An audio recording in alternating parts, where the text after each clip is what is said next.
Hi everybody, today I'm going to be showing you a video on how to make banana rotis.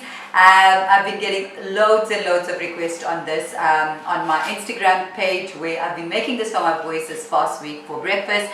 We've had this on a number of occasions while traveling Malaysia, Thailand, recently when we went to Burma as well. So obviously it's totally up to you and your choice what you want to do. You can fill it up with banana, you can fill it up with Nutella, you can do just plain sugar, and if you really wanted to, you could do mince as well as a savory, or eggs as well. So it's super thin, crispy rotis, and I'm going to take you through the ingredients and I'm going to take you through the steps. We are going to make the dough for now and then leave it to rest and then come back to it in a bit. So let me first take you guys through the ingredients. I have got flour that's ready here. I've got about 500 grams of flour, and the flour that I'm using is Eureka milk flours. These are unbleached. This flour is unbleached and it's stone ground, so obviously unprocessed, so a healthier option. It's not gluten free, it's just unprocessed and it's stone ground, so it's a pretty decent good option when it comes to flour. Then I've got about 55 grams of butter.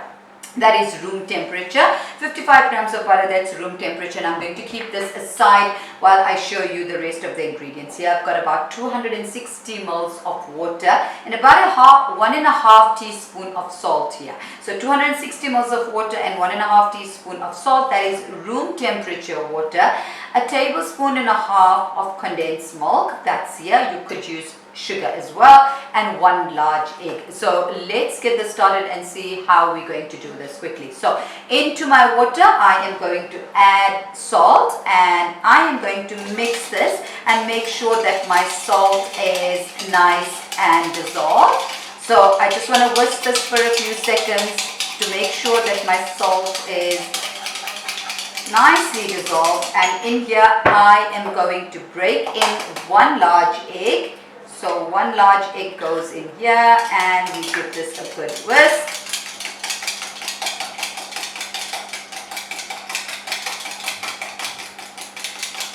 And then goes in my condensed milk into this mixture here. So that is my mixture ready to make my dough for the flour. For the roti dough, and what we're going to do is just give this a good whisk with a mini whisker, and I'm going to keep this aside till I get started with this. So here I've got flour that I've taken out and I've just sifted it, but it's not really necessary. You don't really have to sift it as well. Right, so let's just make sure there's no major lumps here. There's nothing going on here. And what I'm going to do now is I am going to add this butter into my flour.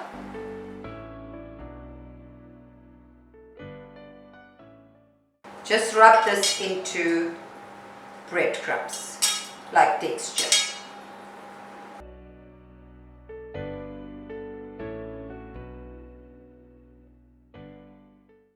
Request when it comes to this recipe, because I've been making it for the boys this entire week and it is tedious, I won't lie, but the rewards are so well worth it. I can't even lie. Right, so they've been having it in the morning for breakfast, and they've been having it as soon as they get back from school. I think it just invokes so many memories, you know, so many happy childhood memories for me as well, and also from our traveling days as well. Alright, so this is nice and well incorporated. We've got nice little breadcrumbs like texture going on here. So take your time with this, don't rush into the thing. And what you want to do now is just make sure I'm just going to this. Let's give this a mix again, and I'm going to add this liquid. slowly, and as I add, am going to make sure I kind of like just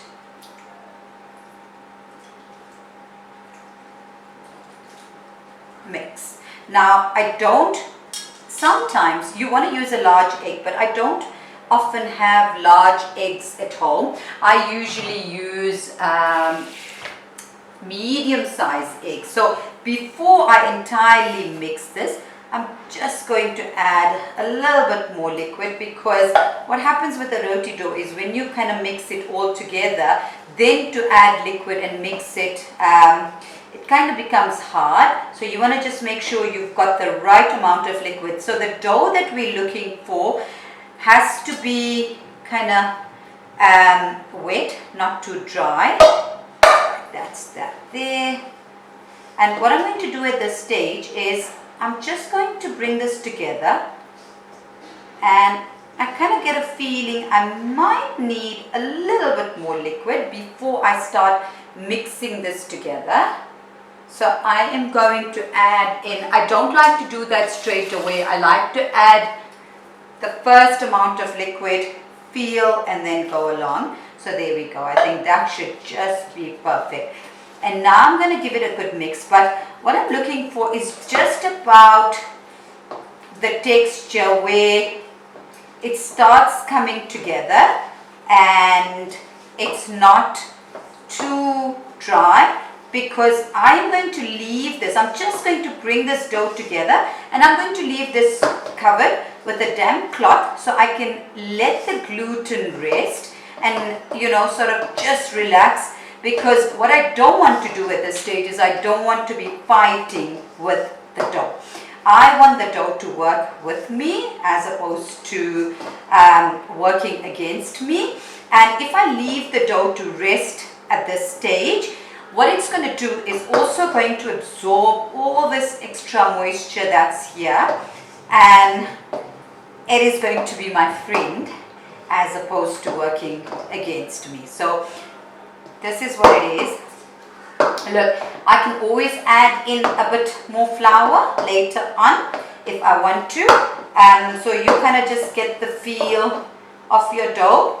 We're going to cover this for about 10 to 15 minutes. And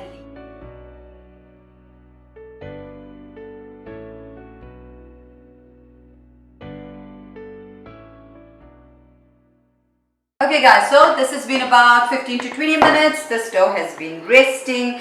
Let's put this cloth aside nicely, and I am now going to get this dough out and just get it onto a flat surface and start working this dough. So I can feel that it's a bit wet, but I'm just going to work this for about 5 minutes or so, just till it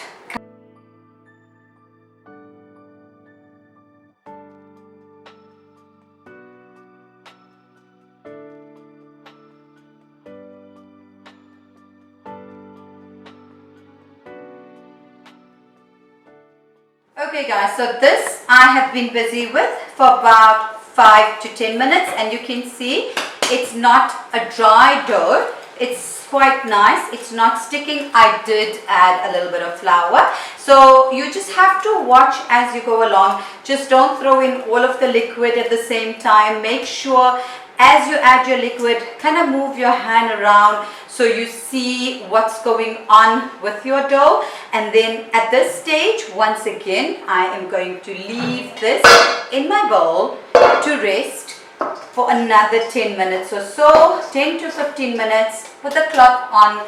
And this step is once again quite crucial in terms of relaxing the gluten once again. And what's going to happen is, once this is done, I am going to show you guys, we are going to make dough balls with it, and we are going to brush this with butter and put it away, and we need to leave this for another 3 to 4 hours before we roll it out. So what I do with it is I generally leave it overnight. So I make it the day before, I generally leave it overnight, and then obviously get busy with it in the morning or whatever. So I'm going to leave this till tomorrow, but I'll still show you another step in terms of preparing the balls brushing them with butter. Okay guys, 15 minutes over. My dough has been resting nicely for 15 minutes. This is what it looks like. And what we're going to do now is, I have some melted butter that's ready here. We are going to make dough and balls, and basically dough balls, and keep them aside. So what I'm going to first do is make sure that I brush my dish with butter, and each of these balls we are going to brush it with butter before we put it away. Now, to put this away, we are looking at, depending on the size of your pan, you should be looking at anything between 80 to 100 gram of ball. Now, I know this is a bit of a tedious process, but it does make a difference, because then all your rotis are equal. So I'm just going to put my scale on here, and what I want to do is I want to measure about 100 grams. So I'm going to be doing 80 grams, I think. I think 80 is a good number.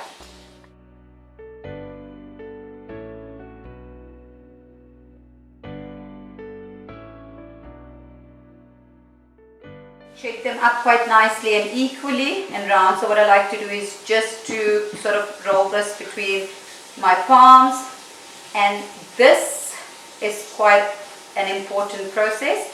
You want to make sure you brush your dough quite nicely with butter.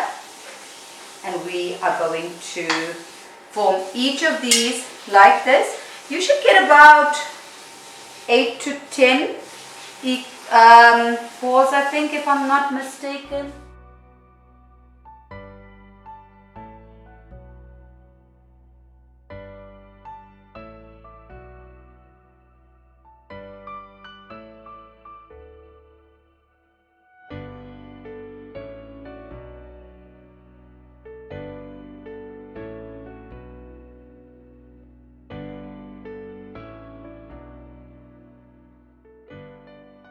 I've got some wax wrap here, wax paper, and I am going to press it down so that my dough doesn't get dry, and just give it another brush before I do that. And that's it. It's packed away. At least, so if you want to have it straight away, you need to let it rest for about 3 to 4 hours. I will be leaving it till tomorrow morning, and then we will make it into fresh rotis and have this for breakfast. So like I said, Nutella, banana, egg. If you want to do a savory option, you could easily do malai and sugar. Oh my god, that is so amazing. Right, so we are done, and I will show you guys how I'm going to finish this roti off.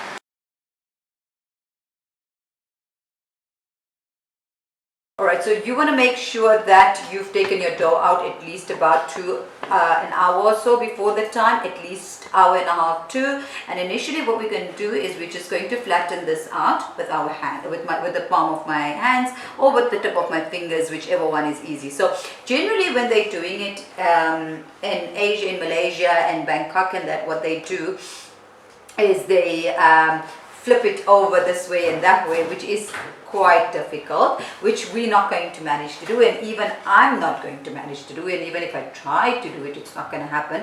So this is the easiest way to be able to get it. So what you want to do is you want to be able to just stretch out your dough.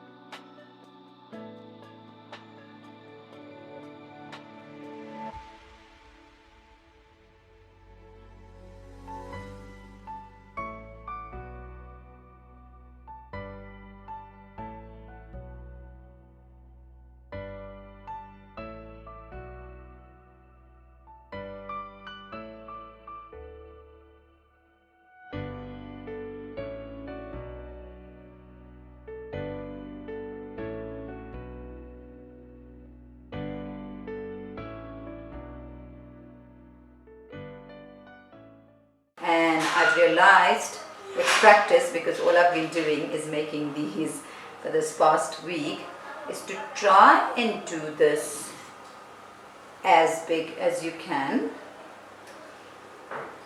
So I am using coconut oil. Feel free to use any oil of your choice.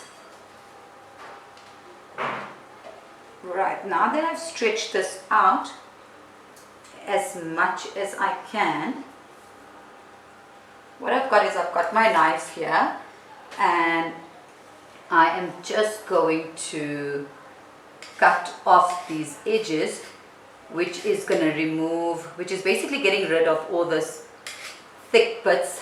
So all that.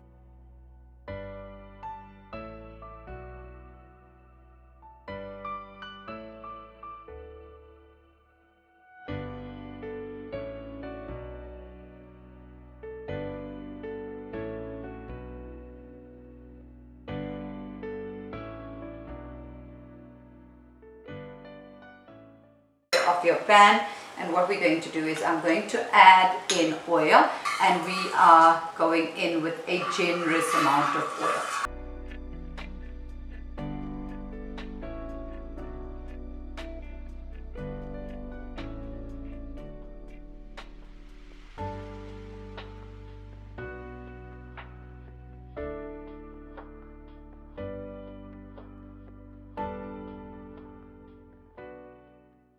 Very carefully, I am going to lift this up now.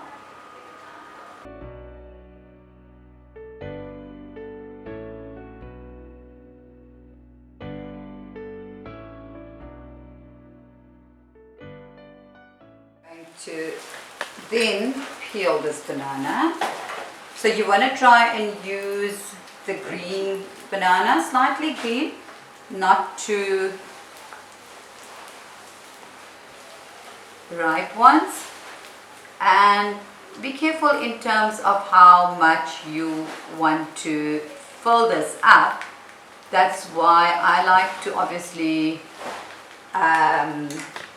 do my roti as thinly as possible.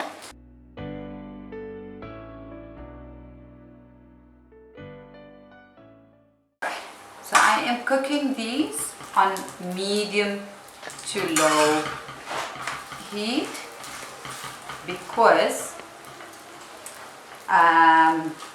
when you do it on medium to low heat, then you actually end up getting quite a crispy roti, as opposed to one that's like cooked but it's not really crispy. Okay, so I am just going to grab some butter quickly and stretch this out. And I'm just going to lower my heat, because I find when I do it on really low temperature, I tend to get a far crispier roti. Right, so that's that there. So just a little bit of flattening with the palm of my fingers, or the palm of my hands and the tip of my fingers.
Place it on here, and you could easily just drizzle this with condense.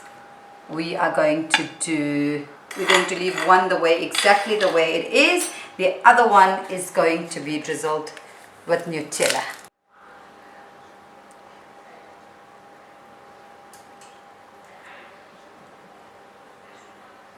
There we go. So guys, if you have enjoyed today's video, please Don't forget to click like, subscribe, and do comment if you make your own creations with it. I'd love to see what you guys do and what your topping is like. Till next time, thank you so much for watching Kriya.